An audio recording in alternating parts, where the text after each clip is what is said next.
Happy Wednesday, everyone. We have a roadmap roundup. They release every 2 weeks.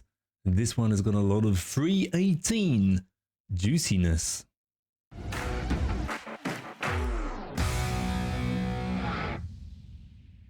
There's been plenty of dismay over the years when a feature gets removed from the roadmap, but we have a really decent one this time.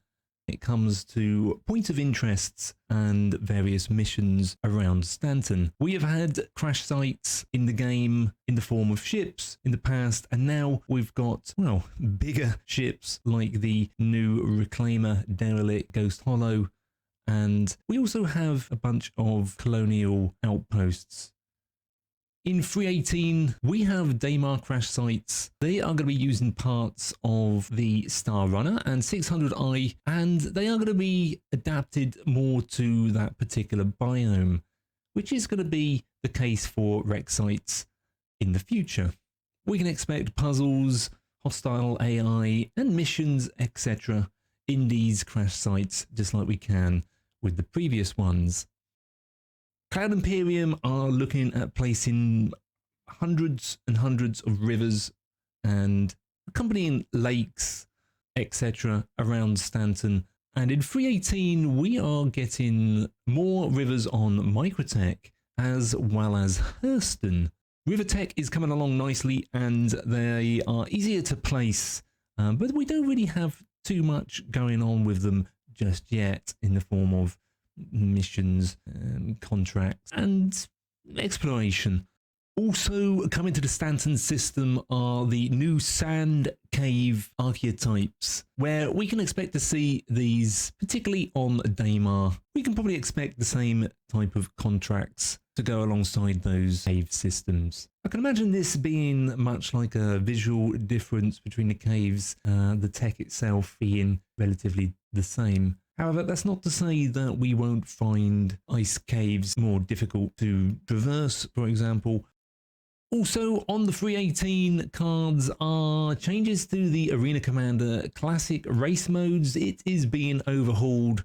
They are donkey's years old. There is an Arena Commander team at CLIG that is focusing on all aspects of Arena Commander and Star Marine. We can expect a very large change in the aesthetics, I would imagine, to the usual classic races that we have already, those being the New Horizon Speedway maps, and we might find that these potentially grow in size as well. They're also going to include the new Snake Pit. That means players can test out the racetrack without sacrificing real ships, etc.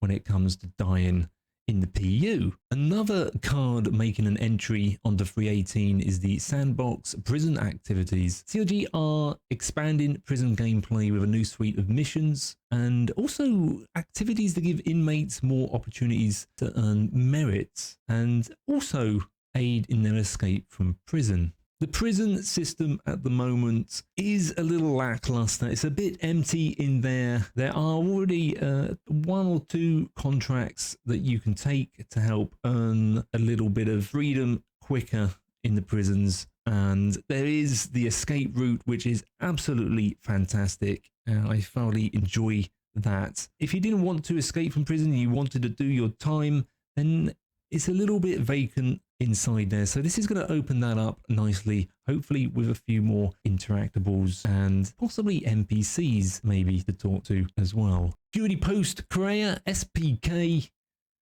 I haven't heard that being mentioned in the verse for quite some time. And Cloud Imperium are now moving in Crusader security into that station. They have said that they will be there full time, and staff have begun storing confiscated contraband aboard. The interesting part of this is that the station will be off limits to all civilians unless given prior authorization, which is to say that we will probably get a contract or two to visit SBK maybe in regards to the contraband that is stored there, to retrieve some information, some files perhaps, or to deliver contraband. And hopefully there will also be outlaw contracts available to break into SPK or otherwise subvert their security systems and possibly take away some contraband that someone is looking for. This might also open up some PvP elements back into SPK,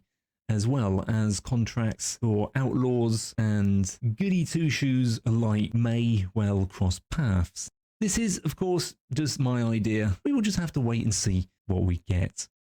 The Siege of Orison superseded my expectations when it came to how large the operation was. There's a lot of platforms within Siege of Orison, and CIG are going to make good use of those by using these assets for new bounty assassination missions to take place on them in and around the Crusader planet. This is to say that we may well see a lot more platforms spread around Crusader to give it more of an expansive feel. At the moment, all we do have is Orison itself, and Crusader, of course, is a lot bigger than that one city. Along with new interdiction scenarios coming in 3.18, there is also going to be environmental space missions implemented from scenarios the player will encounter as they wander around different areas of space. Now, currently, we usually find ourselves within a hub for contracts and missions, etc. But maybe out there in the black mining the asteroid belts, we could come across various scenarios that arise through Cloud Imperium's probability volumes that they have in place for 3.18, allowing us to partake in certain scenarios. Whatever these might be, well, we just don't know yet.